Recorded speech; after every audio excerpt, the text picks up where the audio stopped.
Greetings, my fellow humanoid dwellers. I create videos on technology and other random things. If you like this video, you might like others. If you don't like this video, you still might like others. Consider subscribing to my channel or checking out my Patreon page. If you already subscribe, hit that bell. In this video, we're going to hook up a DS18B20 single wire temperature device to the Raspberry Pi. We're going to wire it as configured using a 5K ohm resistor.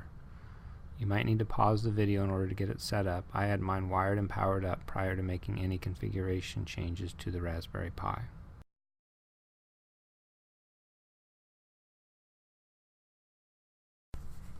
We'll go ahead and log into the Raspberry Pi, and we're going to locate the config.txt file and add one line to the bottom of it. All of the lines you need to add should be in the document section of this video. You'll add this to the bottom. It really doesn't matter where you add it, but it just makes it easier to go back and review it later. Now we need to go ahead and restart the Pi.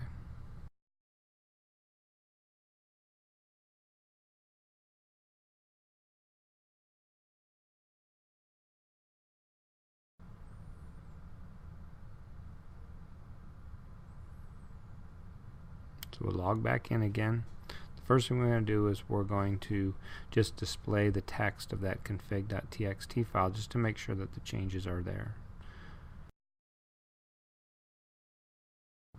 And the last line is exactly as we anticipated. Now we're going to go to another directory and see if a certain file has been created. And this file name identifies the actual device that you're using. Each device that's made has a unique ID number, and it starts with 28-. All you have to do to see the temperature of this device is change directory to that number, and then you'll look for a file called w1_slave, and then you'll use the cat command to show what's in that file.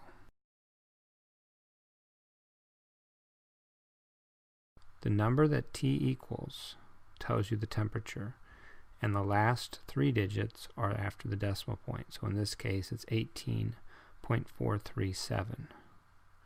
I'm going to go ahead and run this a couple times as I put a light on the device, and you'll see that the temperature will rise.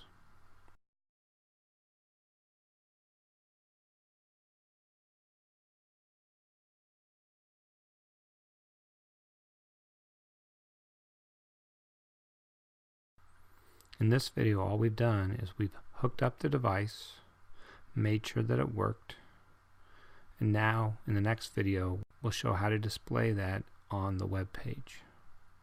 And that's it for this video. Thanks for watching.